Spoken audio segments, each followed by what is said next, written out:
Hello and welcome. Right now we have a topic to talk about which is pretty different from products and startups and the stuff that we've been talking about at the Nasscom Product Conclave. Here it is about data and election campaigns, and we have Shah with us, Fourth Lion Technologies. That's right. So Fourth Lion, of course, a very catchy name. One kind of figures out that it's got to do with the Ashoka pillar. Right. But will tell us about how you actually got into elections and campaigns coming from a technology background.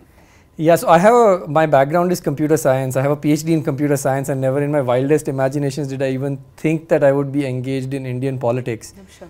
Yeah. But one fine day after I returned back to India, I ran into Nandan, ended up working on Aadhaar for 3 years. Ah, okay. And saw how government works then, and what can be done at the level of bureaucrats. And it became increasingly clear that politics is where the key decisions that our country needs to make happen, and it's politicians that sort of Sure, and I think technology has to be the technology has to be the game changer. Absolutely. As far as the previous elections and this one goes. I mean, we saw tweets, and like fireworks, and so. But what basically went into the election campaigns from a technology perspective? So in every election that we do, we've done a couple of elections now. We did Nandan Nilekani's Bangalore South election, and then we did Prithviraj Chauhan's Karad South election, and messaging for Maharashtra for Prithviraj Chauhan. And at the ground level, there is technology is not visible. So people wonder, is there any technology that's essential for Indian elections? And we have this view of rural India without connectivity, without internet, without all this stuff, and what happens there. Yeah. So the truth is that things are changing quite rapidly, but they have not quite yet got there that you can run a Facebook election, as we keep hearing. Yeah. But in the background, we start with analytics in a campaign. So we look at all the seats, all the locations, all the polling booths. How did each section of society vote? What are the concerns at a micro level? Using that. Yeah, so in terms of, let's say, the data mining and the analysis. Right. But, if you tell me as a journalist, I just think that, okay, election campaigns are ultimately about people, and technology can play only that much of a role. It's an enabler. Yeah. But is there a place where, technology stops and just, human element takes over? It absolutely does. It's, finally politics and elections specifically are about how, the candidate connects with the people. What message does he give out, that gets the people sort of excited about electing him. But a lot of preparatory work goes on in the background, because, India, as even urban India is a very diverse, population. So how do people come up with what matters to them? There are different groups, different communities.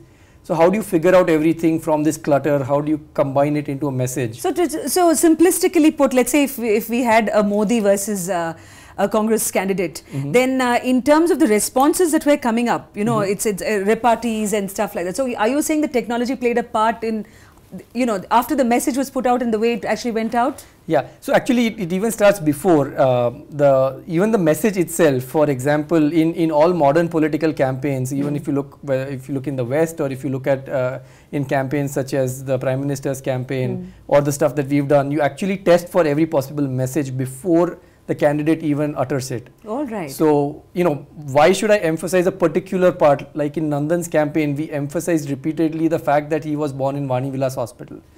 Because we found over testing that this had the greatest connect with the people of Bangalore, that the local So it's not just this IT czar sort of thing, but one among us. Right. Yeah. And we did, so there are, always 15, 20 different messages you can go with at any point in time. Which one is likely to help you connect best with the population? So that's having dealt with candidates such as Nandan and Prithviraj Chauhan. So what do you see will be the next big trend as far as technology and elections go? Let's say the next polls, how's it going to be like? So social media, of course, I mean, we've seen phenomenal use of social media in the 2014 Lok Sabha campaign, where a lot of things actually bypassed the traditional media and went to social media first.